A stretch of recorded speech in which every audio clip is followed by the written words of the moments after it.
Here's a question your bank doesn't want you asking. If you put $1,000 in your account right now, how much of it stays in the vault? $0. That's not a loophole. It's the law. And it's been the law since March 2020. The story of how we got here, it starts with a con so good, we made it the global financial system. Our story begins in a place that smells like manure and opportunity, 1600s London. Back then, there were no banks. Not really, just Goldsmiths craftsmen who shaped rings and goblets. But who also had something most people didn't. Vaults, thick iron, heavy locks, the kind of security that made sleeping on a pile of gold coins seem unwise. So wealthy merchants started leaving their gold with goldsmiths for safekeeping. In return, they'd get a receipt. A piece of paper that said, essentially, I, Goldsmith, owe you this much gold. Come get it whenever. Simple enough, right? But then something interesting happened. People stopped coming back for the gold. Why lug around heavy coins when you could just trade the receipt? The paper represented the gold. It was easier, lighter, and everyone trusted it because they knew the gold was sitting in the vault. Except the goldsmiths noticed something. On any given day, only 10% of people ever came back. The rest of the gold just sat there doing nothing, earning nothing. And that's when the goldsmiths saw an opportunity. What if we lent out the gold that's just sitting here? No one would know. The receipts were still valid. The customers were happy. And meanwhile, the goldsmith could charge interest on gold that wasn't even technically his. And when one merchant finally caught on, he started a riot that nearly burned Lombard Street to the ground. But by then, the system was already spreading.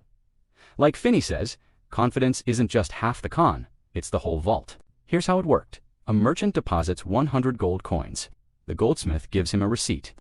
Then the goldsmith turns around and lends 90% of those coins to someone else, a shipbuilder, say, who needs to buy timber. The shipbuilder takes the 90 coins, buys the timber, and the timber merchant deposits those 90 coins with the same goldsmith. Now the goldsmith writes another receipt. 490 gold coins. But here's the thing. Those 90 coins, they're the same coins. The merchant believes he has 100 coins in the vault. The timber seller believes he has 90. That's 190 coins worth of trust sitting on 100 coins worth of gold. The goldsmith just created money. Not with a printing press, not with a mint, but with a promise and a bet that not everyone would ask for their gold at the same time. You're thinking, that's fraud.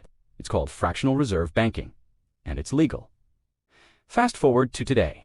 You walk into a bank, you deposit $1,000. The bank says, thanks, your money's safe with us. You check your account, yep, $1,000 right there. But behind the scenes, in the US, until 2020, banks were required to keep 10% of deposits in reserve. Then the Federal Reserve changed it to zero, not almost zero. Zero, but let's stick with 10% for now because it makes the math clearer. You deposit $1,000. The bank keeps $100, lends out $900. That $900 goes to a car dealership. The dealership deposits it, now that bank has $900, keeps $90, lends out $810 by the time the cycle completes. That original $1,000 has become roughly $10,000 in the economy. That original $1,000, it's now doing the work of 10,000. One used Honda became 10 Hondas worth of spending power. Like Finny says, they don't print money anymore. They just update the scoreboard. This is called the Money Multiplier effect. And it's not theoretical. It's not a trick question on an economics exam. It's reality. Most of the money in your bank account doesn't exist as cash. It exists as numbers in a computer.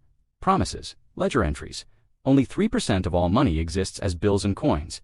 The other 97%, digital, created by banks the moment they approve a loan. Out of thin air, if every American tried to withdraw $100 today, we'd run out of bills before lunchtime in New York. Now, this system works beautifully as long as everyone stays calm. But what happens when they don't? 1929, the Great Depression. Rumors spread that banks are failing. Panic sets in. Thousands rush to withdraw their savings. All of it right now, the money isn't there. It never was. This is called a bank run. And it's the nightmare scenario of fractional reserve banking. Because if everyone asks for their gold or their cash at the same time, the entire illusion collapses. Banks fail, savings vanish. The money people thought they had, gone. Not because it was stolen, because it was never really there. Between 1930 and 1933, over 9,000 banks failed in the United States. People lost everything. Life savings, homes, hope, and the system that promised safety, stability, wealth. It was built on a fraction, a gamble, a 400-year-old trick that goldsmiths invented when they saw an opportunity and customers got trusting. Like Finny says, Trust is the most expensive currency, and it's the first thing banks spend. But here's the thing we learned. Kind of. So the government made a bet, a big one. They told Americans, your money's safe. If the bank fails, we'll cover it. Up to $250,000. Bank runs stopped. Not because the money was suddenly there, but because Uncle Sam promised to print more if it wasn't. Here's the thing. The government doesn't have a vault full of your money either. If every insured bank failed tomorrow, the FDIC fund would run dry in hours. So where does the money come from? They print it, or borrow it, or just add zeros to a ledger.